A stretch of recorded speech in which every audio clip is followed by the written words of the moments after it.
Hello friends, welcome to Sugu Sancharapetti. இன்னைக்கு நம்ம பார்க்க போகிற ரெசிபி என்னன்னு பார்த்தீங்கன்னா, மட்டன் கோலா உருண்டை எப்படி செய்யலாம் அப்படிங்கிறத தான் நான் இன்னைக்கு உங்கள் கூட ஷேர் பண்ண போகிறேன் ஃப்ரெண்ட்ஸ். எங்கள் வீட்டில் ட்ரெடிஷ்னலாக செய்யக்கூடிய அந்த மெத்தடை தான் நான் இன்னைக்கு உங்கள் கூட ஷேர் பண்ண போகிறேன். கோலா உருண்டை அப்படின்னாலே எல்லாருமே விரும்பி சாப்பிடுவாங்க. அதுவும் மட்டன் கோலா உருண்டை அப்படின்னு சொன்னால் எல்லாருக்குமே ரொம்ப ஃபேவரட். அந்த மட்டன் கோலா உருண்டைக்கு குறைவான அளவு மட்டன் பயன்படுத்தி நிறைய குவான்டிட்டி கோலா உருண்டை எப்படி செய்யலாம் அப்படிங்கிறத தான் நான் இன்னைக்கு உங்கள் கூட ஷேர் பண்ண போகிறேன். வாங்க கோலா உருண்டைக்கு தேவையான பொருட்களை பார்க்கலாம். நான் இன்னைக்கு மட்டன் பார்த்தீங்கன்னா ஒரு 150 கிராம் மட்டன் தான் எடுத்திருக்கேன். நான் வந்து மட்டன் கொத்தி வாங்கின மட்டனில் கொஞ்சமாக போன்லெஸ்ஸாக கட் பண்ணி எடுத்து வச்சிருக்கேன். ஒரு 1/4 மூடி அளவு தேங்காய் எடுத்திருக்கேன். தேங்காய் வந்து கொஞ்சம் அதிகமாக சேர்த்துக்கோங்க. 10 பல் பூண்டு எடுத்திருக்கேன். 5 துண்டு இஞ்சி எடுத்திருக்கேன். ஒரு பெரிய வெங்காயம் ஃபைனாக கட் பண்ணி எடுத்து வச்சிருக்கேன். ஒரு கொத்து கருவேப்பிலை எடுத்திருக்கேன்.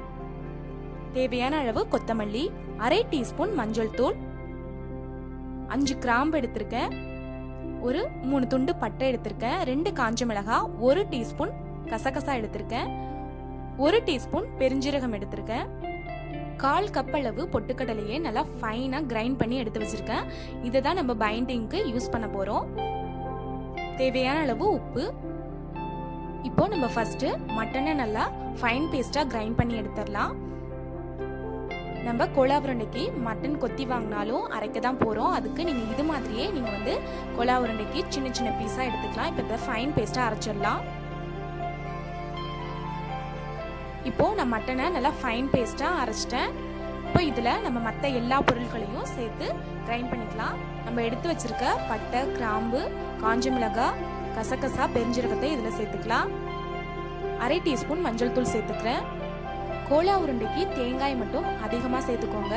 அப்பதான் நல்லா டேஸ்டியா இருக்கும். நம்ம எடுத்து வச்சிருக்க மற்ற எல்லா பொருட்களையும் இதுல சேர்த்துக்கலாம்.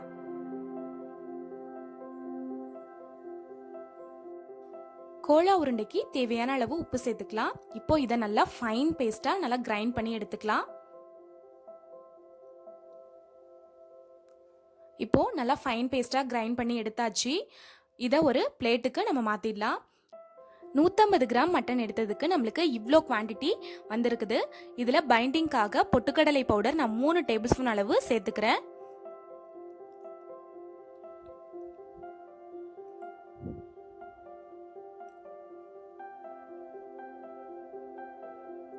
இதில் நம்ம எடுத்து வச்சிருக்க கொத்தமல்லியையும் சேர்த்துக்கலாம். இதை எல்லாத்தையும் நல்லா மிக்ஸ் பண்ணி எடுத்துக்கலாம். இப்போ நல்லா எல்லாத்தையும் மிக்ஸ் பண்ணி எடுத்தாச்சு. பார்த்தீங்கன்னா நம்மளுக்கு கரெக்டான கன்சிஸ்டன்சியில் நம்மளுக்கு கோலா உருண்டைக்கான மிக்ஸ் வந்து ரெடி பண்ணிட்டோம். இப்போ இதை உருண்டைகளாக நம்ம உருட்டி எடுத்துக்கலாம். உங்களுக்கு என்ன சைஸில் கோலா உருண்டைகள் வேணுமோ அந்த சைஸில் உருட்டி எடுத்துக்கலாம். எல்லாத்தையுமே இதே மாதிரி சைஸில் உருட்டி எடுத்துக்கோங்க. இப்போ கோலா உருண்டைகள் எல்லாத்தையுமே உருட்டி எடுத்தாச்சு. நான் ஏற்கனவே வந்து ஆயில் ஹீட் பண்ணிட்டேன். நம்ம கோலா உருண்டைகளை போட்டு பொரிச்சு எடுத்துடலாம்.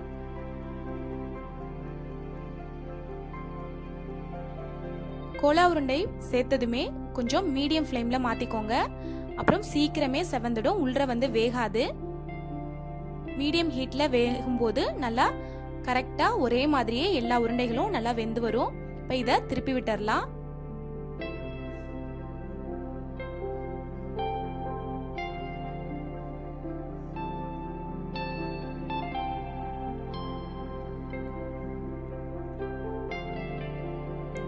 ஃபுல் ஃப்ளேம்ல நீங்க வச்சீங்கன்னா நம்ம கோலா உருண்டையை சேர்த்ததுமே உடனே செவந்துடும், அப்புறம் உள்ள வேகாது. ஒரே பக்கமே விடாம நல்லா திருப்பி திருப்பி விட்டு நல்லா ஃப்ரை பண்ணிக்கோங்க.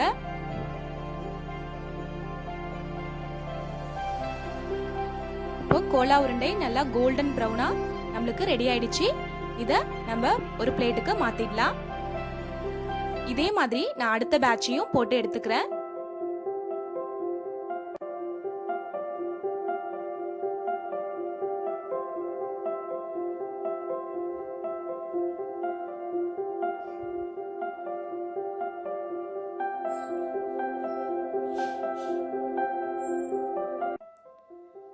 அடுத்ததா சேர்த்த கோலா உருண்டைகளும் நல்லா கோல்டன் ப்ரௌனா கிறிஸ்பியா ரெடி ஆயிடுச்சு. இதையும் நம்ம ஒரு பிளேட்டுக்கு மாத்திடலாம்.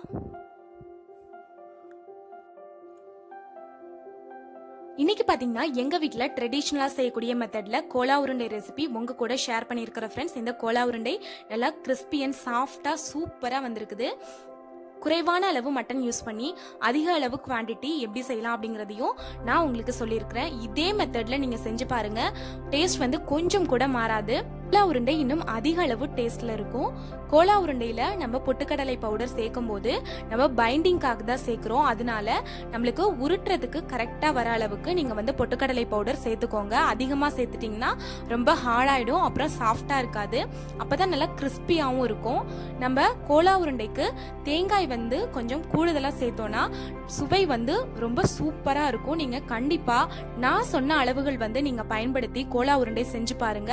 அதுவும் அதிக அளவு கோலா உருண்டைகள் வரும். நான் வந்து மட்டன் வந்து அதிகமா சேர்க்கல, 150 கிராம் சேர்த்ததுக்கு எனக்கு 30 கோலா உருண்டைகள் வந்திருக்குது. இந்த மட்டன் கோலா உருண்டை ரெசிபி உங்களுக்கு பிடிச்சிருந்துச்சுன்னா நீங்களும் செஞ்சு பார்த்துட்டு உங்களோட ஃபீட்பேக்ஸை என்னோட கமெண்ட் பாக்ஸ்ல சொல்லுங்க ஃப்ரெண்ட்ஸ். என்னோட ரெசிபிஸை உங்களோட ஃப்ரெண்ட்ஸ் அண்ட் ஃபேமிலிக்கும் ஷேர் பண்ணுங்க. என்னோட அப்கமிங் வீடியோஸ் நீங்க பார்க்கணும்னு நினைச்சீங்கன்னா என்னோட சேனலை லைக் பண்ணுங்க, ஷேர் பண்ணுங்க, சப்ஸ்கிரைப் பண்ணுங்க. மறந்துடாம பெல் ஐகானை கிளிக் பண்ணுங்க. கீப் சப்போர்ட்டிங் சுகு சஞ்சரி பெட்டி. Eat healthy, live wealthy. வாழ்க வளமுடன். தேங்க்ஸ் ஃபார் வாட்சிங்.